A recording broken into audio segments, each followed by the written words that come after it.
ఈరోజు సదరం స్లాట్ గురించి పూర్తి వివరాలు తెలియజేయడం జరుగుతుంది. అందులో భాగంగా కొంతమంది కొన్ని ప్రశ్నలు అడగడం జరిగింది. వాటి గురించి క్షుణ్ణంగా వివరాలు తెలియజేయడం జరుగుతుంది. ఒక ఆయన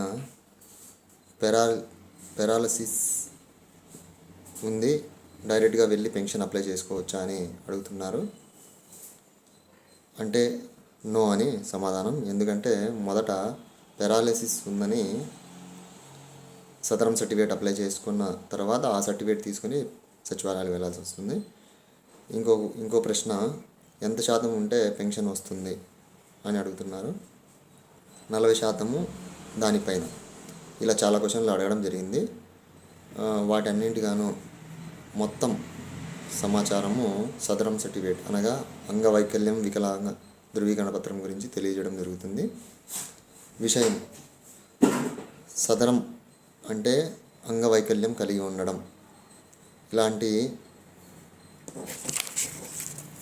ఇలాంటి వాళ్ళకి మొదట వీళ్ళు చేయాల్సిన ప్రాసెస్, అంగవైకల్యం అంటే పెరాలసిస్, కాళ్ళు చేతులు సరిగా లేకపోవడము, కళ్ళు కనిపించకపోవడం, చెవులు మూగ, ఇలా మనిషి అంగవైకల్యం కలిగి ఉంటాడు.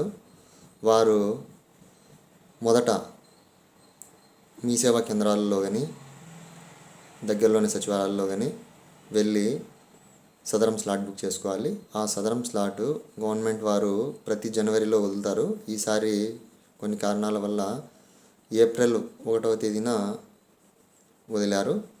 వీరు తమ ఆధార్ కార్డు, వాటికి లింక్ ఉండే సెల్ ఫోను, ఓటీపీ వస్తుంది. మరియు ఆ వ్యక్తి ఎవరైతే అంగవైకల్యం కలిగి ఉన్నారో ఆ వ్యక్తి 2 పుట్టుమచ్చలు రాసుకొని తను సెంటర్ దగ్గరికి వెళ్ళాల్సిన అవసరం లేదు బుకింగ్ చేసుకోవడానికి. కుటుంబంలోని ఎవరో ఒక సభ్యులు ఈ వివరాలన్నీ తీసుకొని 1వ తేదీ, ఇప్పుడు ప్రస్తుతానికి ప్రభుత్వ గైడ్లైన్స్ ప్రకారం 1వ తేదీ అని చెప్పారు. మనము ఎలా అయితే ఏదైనా ప్రయాణం ఊరికి వెళ్ళాలి అనుకుంటే బస్సు టికెట్ కానీ ట్రైన్ టికెట్ కానీ బుక్ చేసుకుంటామో ఆ మాదిరిగా ఇవి కూడా ప్రభుత్వం వారు ఉదాహరణకు కొన్ని 100 స్లాట్లు వదిలారనుకోండి, ఎవరైతే మొదటగా వెళ్ళి బుక్ చేసుకుంటారో వాళ్ళకి స్లాట్లు బుక్ అయిపోతాయి. అయిపోయిన తర్వాత స్లాట్ బుక్ చేయడానికి అవకాశం ఉండదు. కావున ప్రస్తుత గైడ్లైన్స్ ప్రకారం 1వ తేదీ అన్నారు కాబట్టి అందరూ 1వ తేదీ ఉదయాన్నే 6 గంటలకు మీ సేవా కేంద్రాల్లో వెళ్ళి నేను చెప్పిన ఏవైతే ఆధార్ కార్డు, ఓటీపీ వచ్చే సెల్లు, 2 పుట్టుమచ్చలు తీసుకెళ్ళి తమ అంగవైకల్యం ఏముందో ఆధార్ సెంటర్లోనే ఆపరేటర్కి తెలియజేస్తే అతను బుక్ చేసి ఇస్తాడు. అది స్లాట్ బుక్ చేసిన తర్వాత మీకు ఒక స్లిప్ వస్తుంది. దాంట్లో ఏ ప్రభుత్వ ఆసుపత్రికి వెళ్ళాలి, అక్కడ డాక్టర్ను ఎన్ని గంటలకు కన్సల్ట్ కావాలి అనేది ఆ స్లాట్ బుకింగ్లో ఉంటుంది.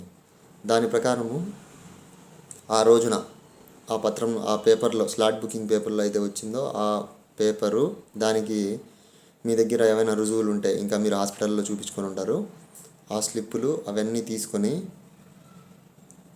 వాటితో సహా అక్కడ హాస్పిటల్లో హాజరు అవ్వాలి. ఆ హాజరయ్యే సమయంలో ఈ అంగవైకల్యం కలిగిన వ్యక్తిని ఖచ్చితంగా తీసుకొని వెళ్ళి డాక్టర్ గారికి దగ్గరికి వెళ్ళాలి.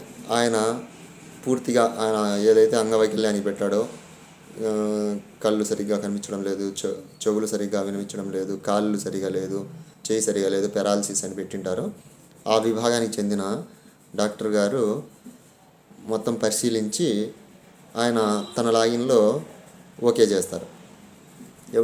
ఏ రోజైతే మీరు స్లాట్ బుకింగ్ ఉంటుందో ఆ రోజు డాక్టర్ దగ్గర పరిశీలన జరిగిపోయిన తర్వాత ఒక 2 రోజుల తర్వాత ఎక్కడైతే మీరు ఆ స్లాట్ని బుక్ చేశారో, ఏ ఆధార్ సెంటర్లో బుక్ చేశారో, లేదంటే ఎక్కడ గ్రామ వార్డు సచివాలయంలో అప్లై చేశారో అక్కడికి వెళ్తే అక్కడ మీకు ధృవీకరణ పత్రం వస్తుంది. ఆ ధృవీకరణ పత్రము ప్రింట్ తీసుకొని అది ఒకసారి చూడాలి. దాంట్లో పర్మనెంట్ డిసేబిలిటీ అండ్ పర్సంటేజ్ ఎంత ఉందని చూసుకోవాలి. పర్మనెంట్ ఉండి పర్సంటేజ్ 40% డాక్టర్ గారు మంజూరు చేసి ఉంటే వాళ్ళు ప్రస్తుత పెన్షన్ నియమ నిబంధనల ప్రకారము పెన్షన్ అప్లై చేసుకోవచ్చు.